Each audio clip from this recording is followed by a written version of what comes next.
Hello and welcome to this special edition of the Alternative Exit, live from the Employee Ownership Conference in Telford in the UK. And this has been brought to you by EOT Expert by Christian Wilson. So just imagine you've sold your business to an EOT and are now happily retired, spending your tax incentivized money when HMRC or the tax man knocks on your door to ask for the full repayment of your capital gains tax due on the sale. A trust, which is a huge pain. I mean, a trustee at your old company has just resigned and the team innocently but improperly accepted the resignation, inadvertently triggered a disqualifying event. This is a nightmare scenario. The truth is, running an EOT is not simple. From appointing trustees to managing the trust registers to keeping on top of all the annual one-off filings. One small mistake can be painfully expensive. This is where EOT Expert by Christian Wilson step in. His EOT Assured service keeps you compliant and confident with clear guidelines, templates, and tailored support, whether you need a one-off transaction, support, or ongoing retainer. Christian can even help you set up compliant bonus structures to ensure that your staff are getting the rewards that they deserve. So if you're looking to make a transition to an EOT or already established an employee ownership trust that wants peace of mind and proper governance, reach out to Christian at eotexpert.co.uk for technical expertise that's reassuringly human.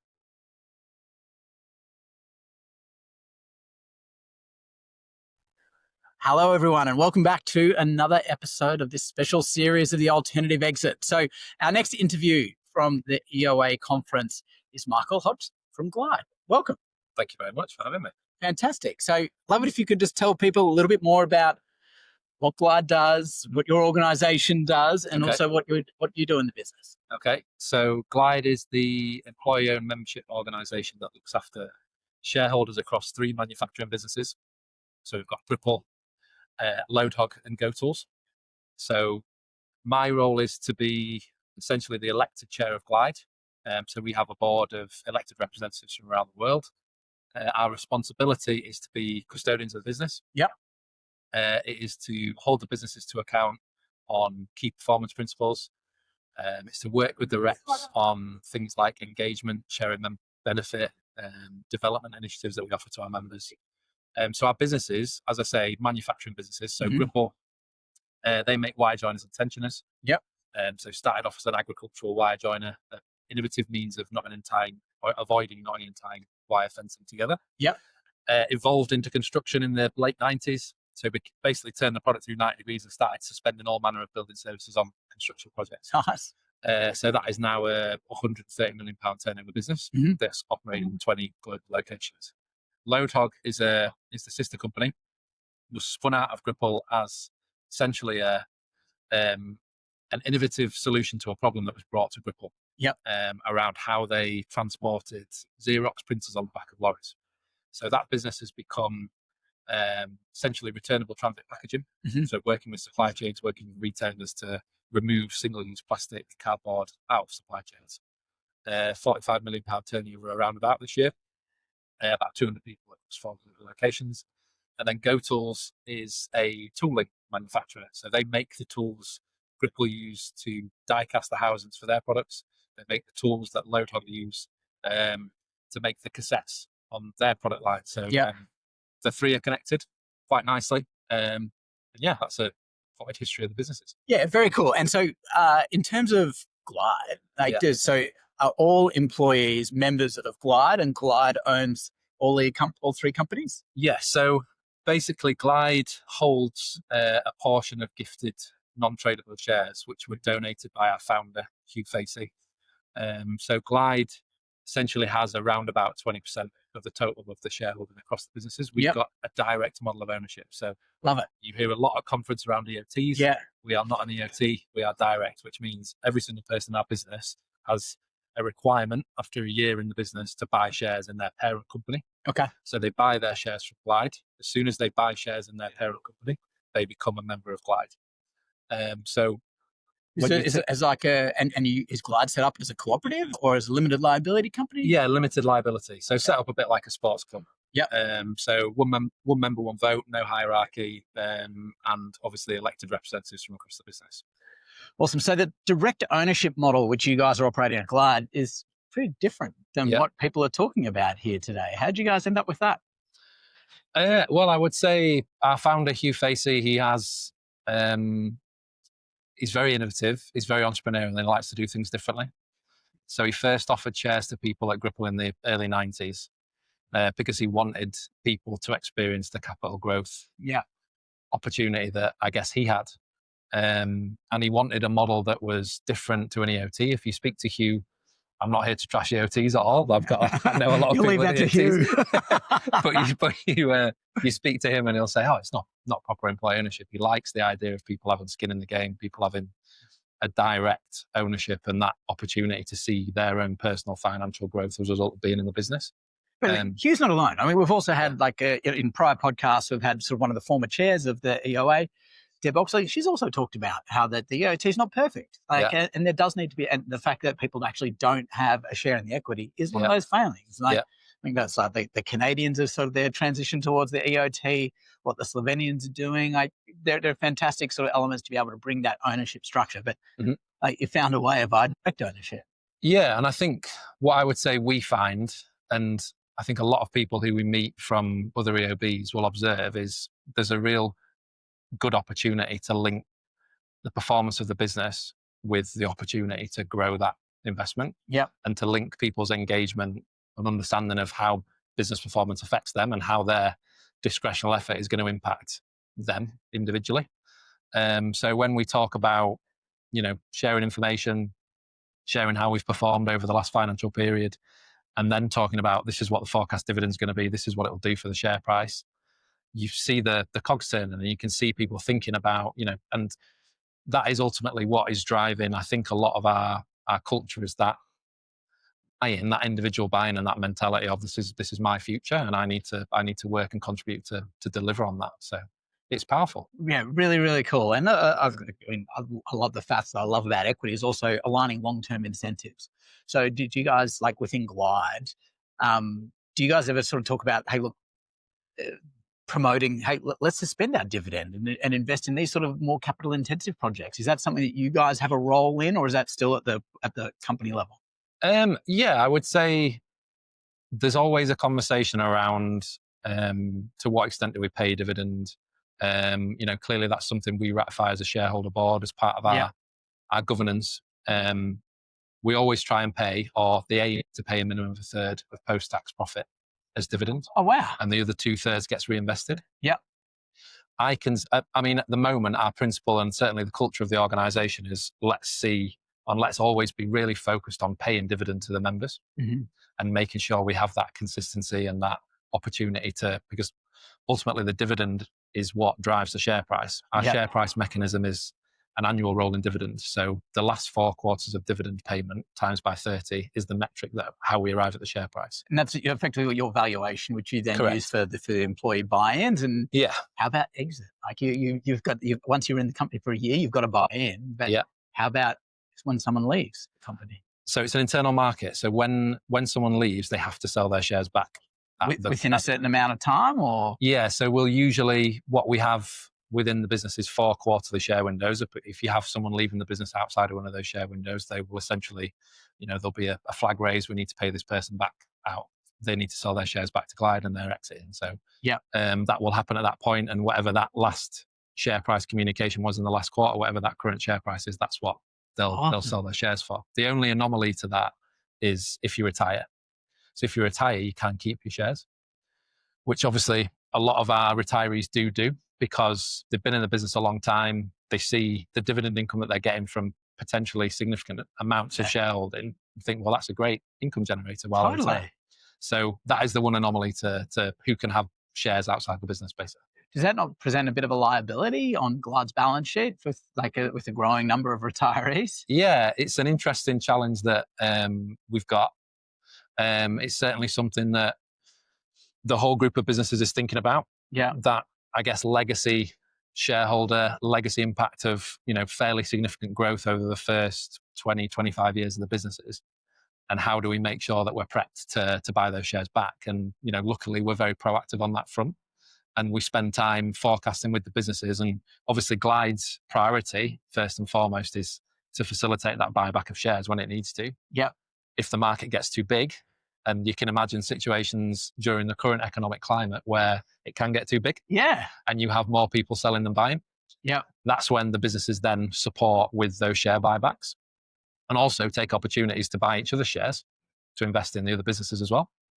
So that mechanism exists. The business support financially for the market maker is an important part, to your point around, that legacy shareholding and the potential impact. Totally. But again, we budget for it at this point. We're Yeah. at that stage and maturity in the businesses where you do need to be thinking actively about what that cost to the business is going to be. So, there's going to be a period of time where we probably have to make significant buybacks of shares. There's going to be periods of time where large shareholders leave the business, and we need to be prepared for that. But Yeah, I was about to say, because but you can only buy back shares when you've got capital available. You're not on the Absolutely. public market. So, yeah. So you can only you've got to have profit to be able to do that. So I mean, you talk about budgeting. Are you guys holding cash for the purpose of buying back shares, or do you see that happening in the future?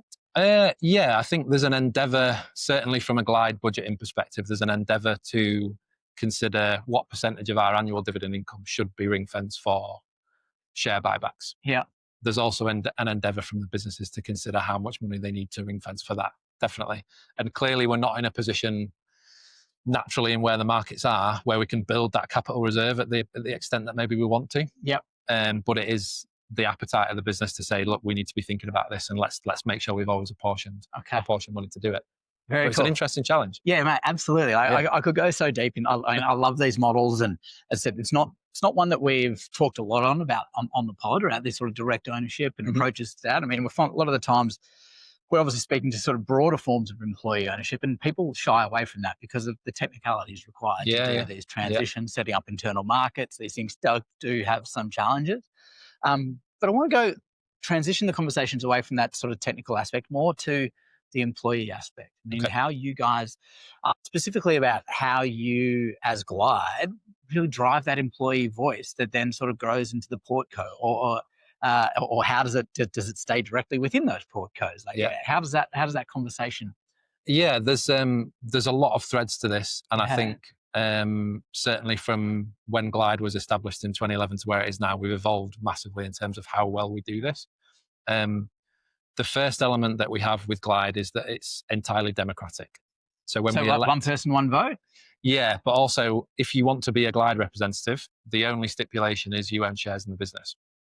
Then you can be elected to the Glide board. So you can stand for election. There's no sort of, you need to have been here 5 years, you need to be at a certain level of business. It is open, and it's a flat, open to all, anyone can stand.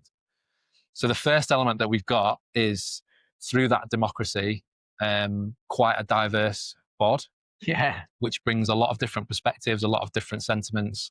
Obviously, you've got the global element of it in that we elect reps in all of our regional subsidiaries. So when we have a board meeting, we do 3 board meetings currently a year in Sheffield where we fly the whole board in. So from a sustainability perspective, it's really fun. but from a comms and engagement perspective, it's massive. Yeah. So again, we get that diverse network of people together, and we get lots of different perspectives. So that voice is very good in that sense. But the thing that I would say is the most important element is, to what extent do the businesses support and engage with Glide as a model and as an opportunity for learning for the future representatives? And to what extent do they engage with the principle of what the rep is there to do? If you're an all singing, all dancing Glide rep in your region who is amazing at sharing information, amazing at coming back after a board meeting and telling people what they've learned, amazing at speaking to the members before they go and capturing loads of great insight, that's all for nothing if you've got a leader in that region who isn't engaged in the same principle of sharing information, really being clear on the responsibility piece and how they share, with the wider business. So the big thing that we've done over the last, I would say, 5 or 6 years is really embed the principle of Glide as a development tool, and Glide as an absolute necessity in terms of how leaders around the business engage with it, so that there is a really good link with leaders in terms of whenever we've got elections, who in their teams should be standing to be a rep. Let's make sure we're really pushing the people that are going to get most out of the opportunity. Okay, so using it, it's a big development opportunity. Yeah. And if you look at many different elements of our business, senior leaders in our business, a lot of our main leaders in the global organisation have been on the Glide board. Yeah. and you have got that very obvious link with the opportunity to broaden your exposure with the businesses and the learning that comes with it, and then the opportunity to sort of step up and progress in the business. But there's also the cultural orientation and understanding what the value set means and how to really role model that idea of, shared responsibility, communicating, having fun together, being team players. All of that stuff comes from really championing that as a glide rep. Yeah. So the link with the businesses, I would say, is pretty fundamental to how we get effective voice and people really understand and feel the teeth from glide in that sense.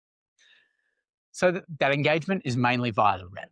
Yes. So who's there in person? How do you guys do any sort of collective education, like to all employees, all glide members globally? Yeah, again, we've spent a bit of time on this in recent years, and we've added training modules to the glide rep role now. So when the reps are elected, we try and give them member business insight, because first of all, if you've got a Gripple rep that's being asked to challenge low dog and go tools on performance, it's very difficult. Yeah. So we need to give them that insight to the other businesses. We do a whole training session around the glide rep role and what we call the 3 Cs, which is the challenge, champion, celebrate, and how those different aspects play out and how they can enact that in the role. What's the most challenging of the Cs? I would say it's challenge because you've got often production operatives, people in fairly modest roles in the business that are being asked to challenge group MDs on performance and financials. So the ability and confidence that you've got to instill in people to feel able to do that is significant. Yeah. But you've got to create the environment where it feels safe and it feels like, and obviously a lot of that is down to the way the MDs engage with the process as well. So that's probably the hardest bit, making sure that challenge exists. But also the key thing for the reps is, yes, they go to the board meetings to challenge, but what we've got to drive is the culture of day-to-day challenge, and every single employee owner not diverting to the glide rep when they've got a question, but saying, yes, I want to know that. I've got that question or I've got that suggestion. I'm going to go directly to a leader to ask it myself. That's the cultural bit we've got to. And so, how do you guys drive that? I mean, you've talked about sort of the education, a lot of your conduits to business via the rep, but then there's also, you've got to educate the whole businesses to interact with the rep and interact with each other. Well, I guess the education piece for the business, there's a lot of touch points for them around what glide does. So the main thing there is we give people a lot more insight into the specifics of the role. Yeah. So we do things like rep open days. Okay. Where the people at any side of the business can come and spend time understanding what the role is, delivered by the glide reps. And then we do a mock board where the MDs come in and do like a mock version of what we use. The MDs come in for that? Yeah, okay. They support it, which is great. And people then get a flavour. We do comms, so we do a video comms that we share twice a year. We do newsletters. The reps do this thing called 5 Things We Learn after all the board meetings. Yeah. You've obviously got a 50-person board for a reason, because you want the reps to go back into their reasons and share what they've learned. 50-person board. Yeah. Yeah. So you need that coverage because you need people to be able to talk about it and understand what the reps are doing. So the other aspect, I guess, around how you make sure you deliver that challenge in the businesses is, again, it comes back to leaders. It comes back to a large extent, having glide experienced leaders running the businesses.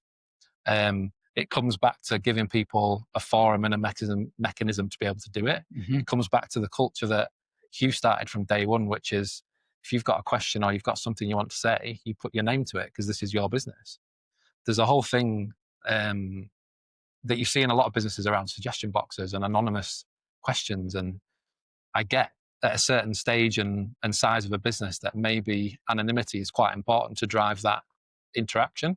But I rally against it because I want people to feel like, actually, it doesn't matter if I think this question's contentious as long as I ask it in the right way. Yeah. And clearly you need, again, a real consistency and focus on the quality of leadership to create that safety and that environment to allow people to do that. But that's ultimately what we're aiming for. And so if you get new people coming into the business, whether it's sort of load hog, new leaders coming in, they haven't worked in employee owned, they transition before, because what you talked about there is like, it requires a lot of emotional safety, which comes from the leaders. How do you get the leaders up to speed on the glide experience? Is that something you guys have had to deal with yet, or have you been promoting from within? There's a big focus on promoting from within.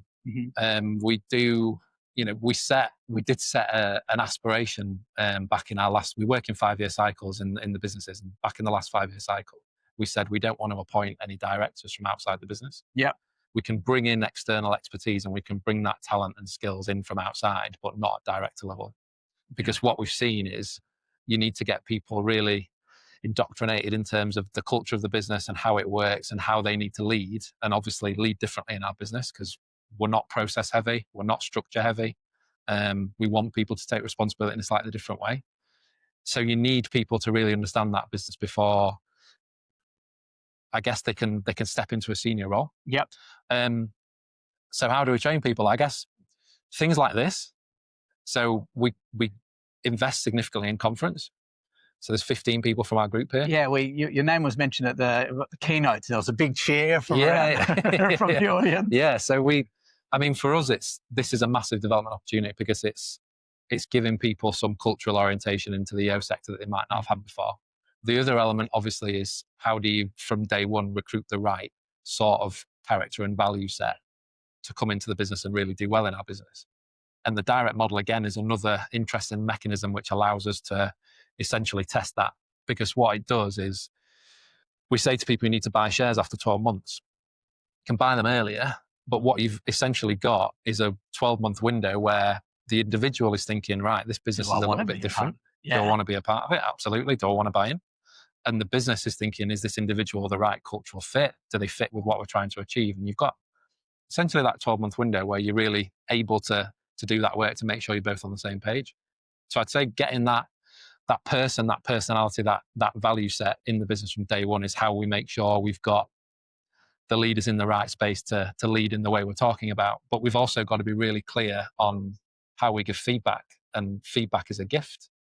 And again, there's got to be a culture where people can go and say, look, we had this conversation the other day. I don't really feel like you dealt with my question particularly well. I felt a little bit like I couldn't ask. We need to give that feedback. Yep.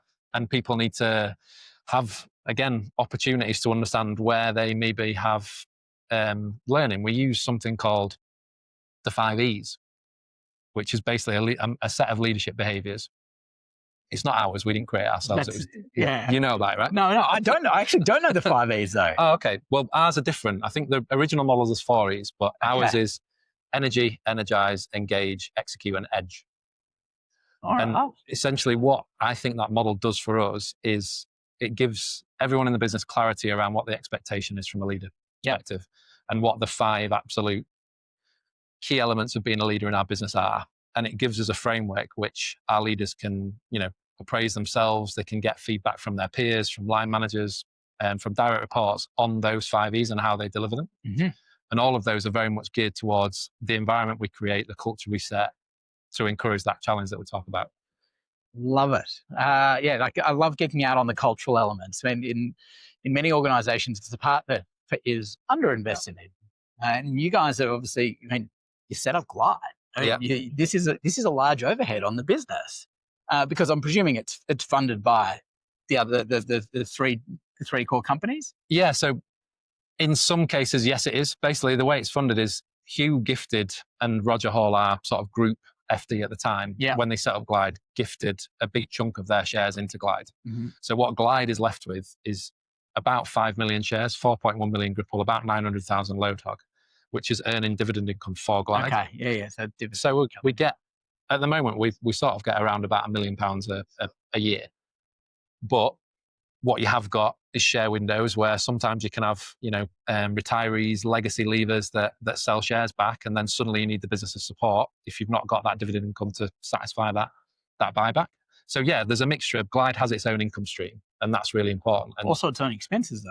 So how does that layer work on top? Because you not only need to educate people on culture, but you've also got to and how they're contributing to their business, but also how you're as their sort of member organization and company that they're a part of, that they own equity in, how you guys are validating, helping them to understand why we're flying 50 people into Birmingham 3 times a year. Yeah, and don't get me wrong, there's lots of questions and challenge during pinch points and cost saving exercises where you say, why are you flying all these people in?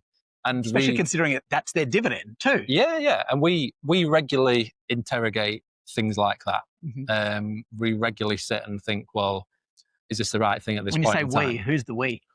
Well, we take plenty of opportunity. In my role as chair, I'll speak to the elected representatives around certain things we're doing, and I'll get some feedback. Yeah.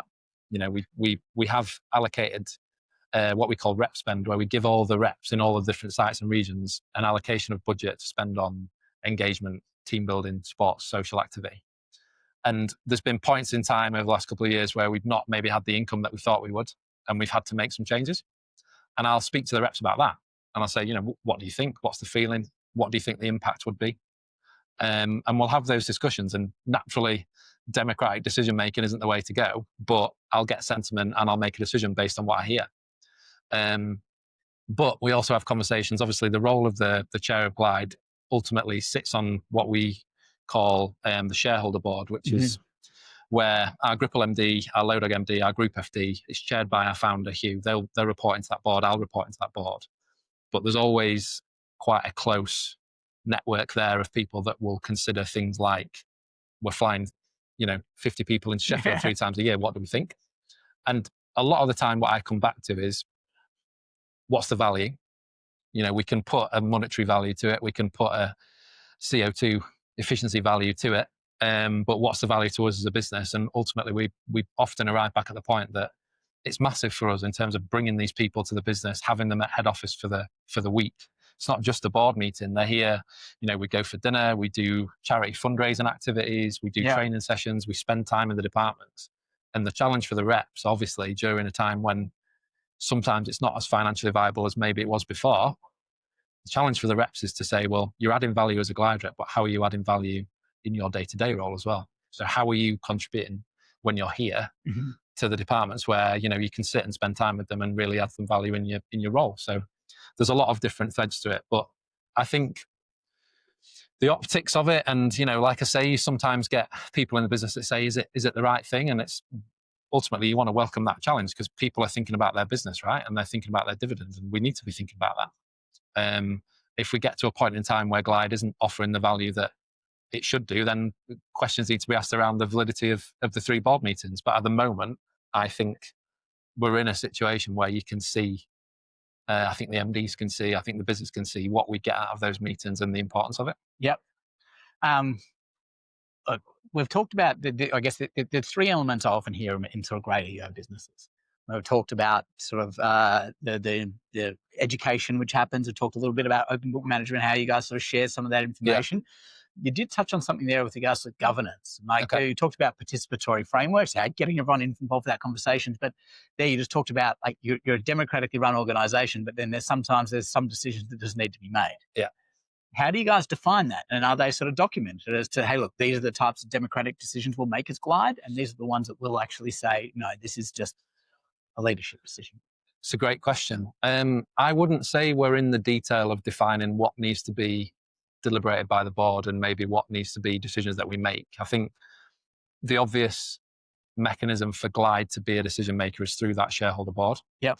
And being part of that team that's making decisions around dividend ratification and investments in the business and all the rest of it. That is how Glide interacts there. And obviously my responsibility is, as an elected chair, is to be that decision maker. But clearly I've got to arrive at that board meeting with a lot of understanding and sentiment and perspectives from the board.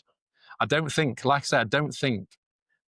other than that, we're really in a situation where we say, right, this particular element, maybe it's set in the budget for the next year, needs to be absolutely signed off by the whole board. What I do with my board is we do a budget in 2 halves, and I'll sit down at each half of the year with the budget and I'll say, this is what I've done.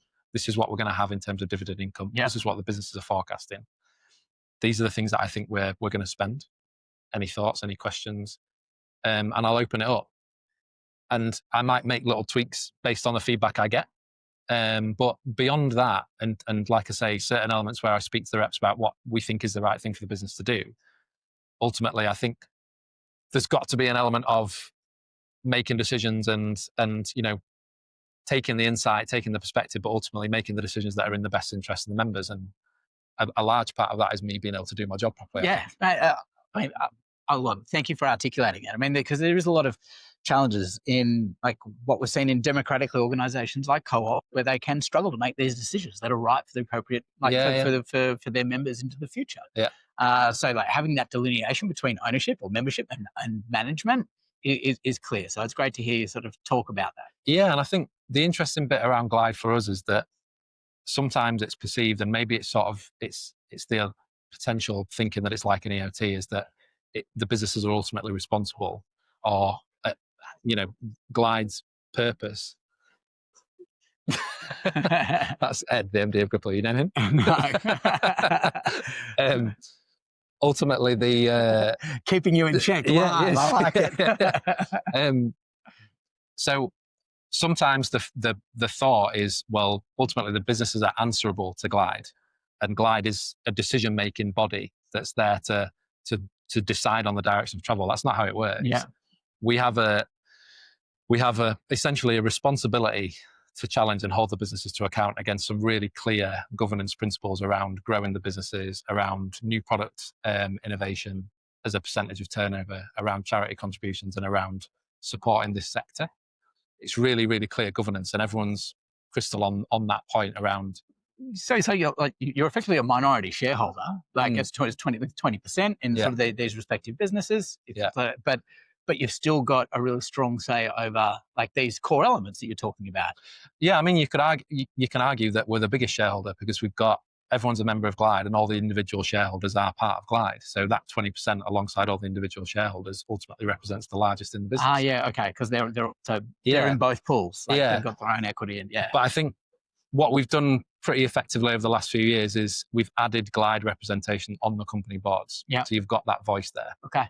You've then got that shareholder board element of the decision-making element of it. And then you've got essentially a board that's there to drive the performance of the business. But the businesses are ultimately responsible for delivering the performance. It's not for us to manage them. I think in terms of how you create businesses that grow and are sustainable and make good commercial decisions, I think that's quite important.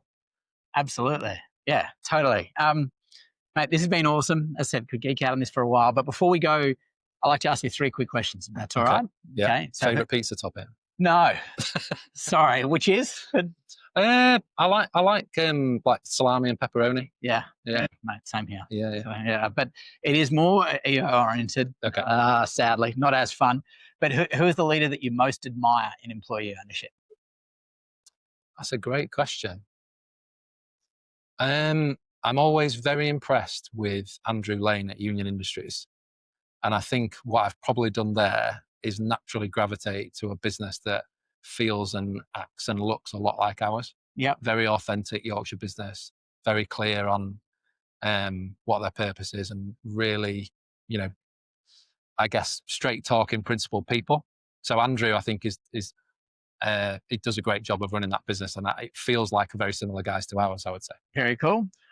What's your favorite resource on employee ownership? Ooh, these are great questions. I mean, the person I reference the most when I do inductions and for new Glide reps is Simon Sinek, which again feels like an obvious one, but it's not very obvious when you talk about resource for employee ownership. Yeah, well, we do a lot. We talk around purpose, and we talk around, obviously, Simon Sinek wrote Start With Why. Yeah. And there's some great stuff in there around people being emotionally invested in the business and how it changes their contribution. He also did some good stuff around leading with empathy. Yeah. Which again feels very naturally aligned with EO. So yeah, I'd say he's probably the obvious one. Okay.